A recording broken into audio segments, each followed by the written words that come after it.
Medok'tan Garcinia Gel 8'de sağlığı sunar. 8'de sağlık kaldığı yerden devam ediyor. Şimdiki konuğumuz diyetisyen Sevde Varol. Hoş geldiniz. Hoş bulduk. Hoş geldiniz. Hoş bulduk. Nasılsınız? İyiyim, siz nasılsınız? Sağ olun, çok Bizler teşekkürler. deyiz, İlk soruyla hemen başlıyorum. Çok merak edilen var. Obezite ve kilo gerçekten çok konuşulan bir konu. İlk soruyu soruyorum. Karın çevresinden kilo almak neden tehlikelidir? En tehlikeli kilo alma çeşididir. Bir kişi kilo ve boyuna baktığında zayıf olabilir ama bel çevre oranı eğer erkeklerde 1, kadınlarda 0,9'un üzerindeyse buna tek başına obezite diyoruz. Endomorfik obezite diyoruz. Bu şu sebeple biz insanlar niye kilo almasın diyoruz. Yani bir estetik kaygımız ya da bence zayıflar ya da kilolara göre daha estetik gibi bir kaygımız yok. Sağlıkçı olarak yani sağlık dünyasında, tıp dünyasında kilolu olmanın tek sıkıntısı bu bel çevresinde bulunan organlarımızın etrafının yağ dokusuyla kaplanması ve organların artık kendi işlevini yitirip bize daha kalitesiz hatta işte ölüme gidebilecek durumlara yol açıyor olması. Dolayısıyla bir kişinin sadece bel çevresi bile kilolu olması o kişiye sen kilolusun dememiz için yeterli oluyor. Peki sadece karın çevresinden zayıflamak mümkün mü? Yani diyetle bölgesel zayıflayabiliyor muyuz? Hayır. Şöyle cevap verebilirim bu soruya. Kişi eğer ben olduğum gibi kalmak istiyorum, hiçbir kilomda değişiklik olsun istemiyorum ama sadece bel çevremden zayıflamak istiyorum diyorsa, biraz böyle bölgesel zayıflama vaatleri vardır ya, sadece bel çevreniz, işte bacağınız bağladınız. Böyle bir şey, bölgesel zayıflamak diye bir şey kesinlikle yok. Kişi zayıflarken bir bölgenin daha fazla zayıflamaya yardımcı olunması gibi bir şey var. Yani tekrar diyorum, kişi zaten zayıflayacak ama çeşitli egzersizlerle ve yöntemlerle bel çevresinden daha fazla zayıflamasına yardımcı olunabilir. Peki hangi kötü alışkanlıklarımız ya da kötü beslenmemiz bizim bel çevremizden kilo almamıza sebep olur? Bir kere en önemli başta söyleyeceğim şey, uzun süre kendimizi aç bırakıp birden çok güçlü ve karbonhidratlı öğünler yemek. Bence Türk tipi kilo alma diyorum ben buna. Biraz böyle çok çalıştığımız için gün içerisinde ya da yemek düzeni olmadığı için insanlar gün boyunca yemek yemiyor, iştahsızlık yaşıyor ya da çalışıyor, onu düşünmüyor. Ama akşam eve geliyor ve bir anda evinin konforuna ulaşıyor ve bir anda çok güçlü, karbonhidratlı, yağlı, yüksek kalorili, hatta sonrasında meyvesi, tatlısı gibi böyle de bir kültürümüz var. Dolayısıyla bütün öğünü tek bir seferde alıyor. O direkt bel çevresinde yağlanmaya yol açıyor. O yüzden en büyük yapılan yanlışlardan biri bu bence. Şimdi bel çevresi yağlanması deyince aslında erkeklerde kadınlara oranla daha fazla oluyor. Bunun sebebi nedir? Tamamen yapıları, yani hormonları, işte elma tipi, armut tipi, çok böyle tipler söylemeyi sevmiyorum ama erkekler daha elma tipi bir kilo almaya daha müsait oluyor. Kadınlar hormonal yapılarından dolayı daha işte kalçalara, tabii bunun değişik, yani bir kadın da bel çevresinden daha fazla alabilir ya da erkek de kalçasından kilo alabilir ama genel olarak erkekler buna daha yatkın oluyor. Yine kalp damar rahatsızlıklarının erkekte görülmesi sebebinin, işte kolesterolün erkekte görülme sebebinin erkek bireylerde görülme oranının yüksek olması da yine bu bel çevresindeki yağlanmaya neden oluyor. Bel çevresindeki yağlanmada spor mu da etkili yoksa bizim kullandığımız beslenme ürünleri mi? İkisi beraber. Olmazsa olmaz. Yani bir kere hiçbir beslenme programı, işte al bir beslenme programına bel çevresin erisin, yani işte kalçan küçülsün, böyle bir beslenmeyle bir bölgeyi zayıflatarak ya da tayin etme gibi bir lüksümüz yok, böyle bir şansımız yok. Spor da kilo vermeye tek başına çok yeterli etki göstermiyor. Yani kişi yemek yiyor ama spor yapıyor. Yani alması gereken kaloriden fazla besleniyor ama spor yapıyor. O da kilo vermeye etkisi yok. Güçleri birleştirmek diyebilirim. Burada hem beslenme hem spor, bölgesel zayıflamaktan bahsediyorsak, hele bel çevresi gibi çok inatçı bir bölgeden bahsediyorsak, ikisinin mutlaka bir arada kullanılması gerekiyor.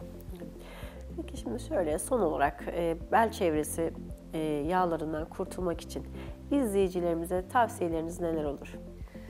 Mevcutta bel çevresi yağlanması varsa bir kere öncelikle kesinlikle tahlillerini yaptırması gerekiyor. Artık bel çevresi yağlanması belli bir şeyin üstüne çıktığı zaman, işte bir karaciğer yağlanması, hiperlipidemi dediğimiz kolesterol yüksekliği, kalp damar rahatsızlıkları, insülin direnci, kadınlarda belli işte PCOS dediğimiz belli testosteron seviyesini yükselten hastalıklar oluşabiliyor. Bir kere eğer böyle bir hastalık oluştuysa önce farmakolojik ve doktordan tavsiyeler alarak, doktordan ilaç ya da işte dediğim gibi tavsiye alarak, sonra bir diyetisyen eşliğinde bu kilo hastalık olduğu için artık bir tıbbi beslenme tedavisi uygulanması gerekiyor. Ama burada bir hastalık yok. Kişi bel çevresinden rahatsız ve bel çevresinden, karın çevresinden kurtulmak istiyorsa birincisi daha sık beslenmesi gerekiyor. Ama bu besin öğelerinin içerisinde çok fazla karbonhidrat olmaması gerekiyor. Biraz protein ağırlıklı beslenmesi gerekiyor. İkincisi egzersiz mutlaka şart. Dediğim gibi sadece bir beslenme yöntemiyle bel çevresinden kurtulmak birazcık zor.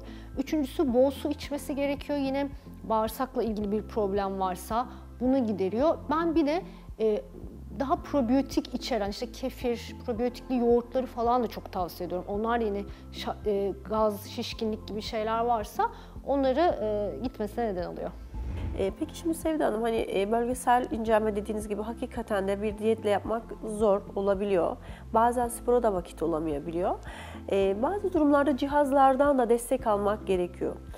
Sizce bu yapılmalı mıdır? Önerileriniz nedir? Ya da siz de böyle bir yol izliyor musunuz? Kesinlikle yönlendirdiğim merkezler oluyor ama burada en büyük ayrım şu olması gerekiyor. Kişi bu cihazlara gittiği zaman siz de biliyorsunuz ki şöyle zannediyor. İşte su içmeyecek, yine sağlıklı beslenmeyecek, spora gitmeyecek ama bu cihaza yatacak ve her şey çok güzel olacak. Hani keşke böyle mucizevi bir şey olsa, o zaman zaten herkes o yönteme giderdi. Temel, majör etmenleri yapacak. Bu cihazlardan da destek alacak. Tabii ki çok güzel oluyor sonuçlar. Yani özellikle bir mevsime hazırlanıyorsa, bir düğüne hazırlanıyor. Yani çok gözle görülür bir sonuç oluyor. Ama temel yine beslenme, spor olacak. Mutlaka, evet, Üstüne bu cihazlar. Bir de bu cihaz kullanımlarında biliyorsunuz bölgesel zayıflama cihaz kullanırsanız çok su içmesi gerekiyor. Evet. Bu şeylerden kurtulmak için, atıklardan kurtulmak için mesela su içmiyor gibi. Yani bunları önce temel problemleri halledip bu cihazlardan ekstra yardım alması gerekiyor. Evet, aslında temelinde yine beslenme var.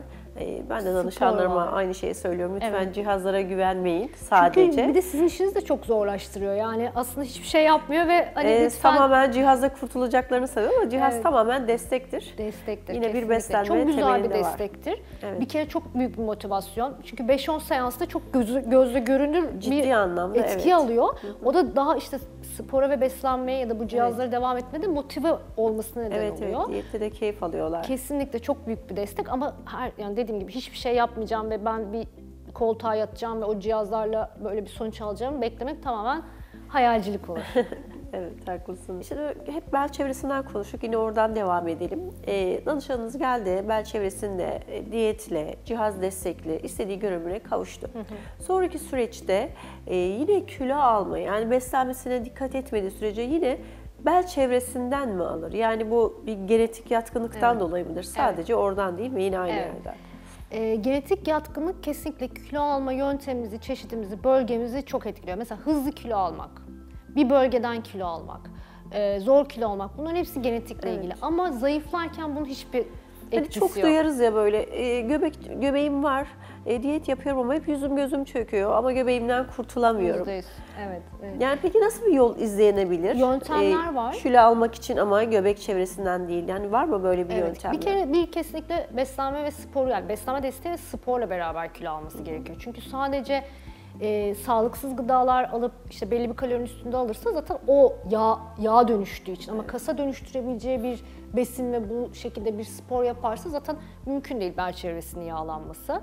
Ama kilo alma verme yöntemleri, yani yerleri, bölgeleri kesinlikle genetik ama bunu durdurma yöntemlerimiz var. 1. Sağlıklı beslenmek, düzenli beslenmek. 2. Spor yapıyor olmak.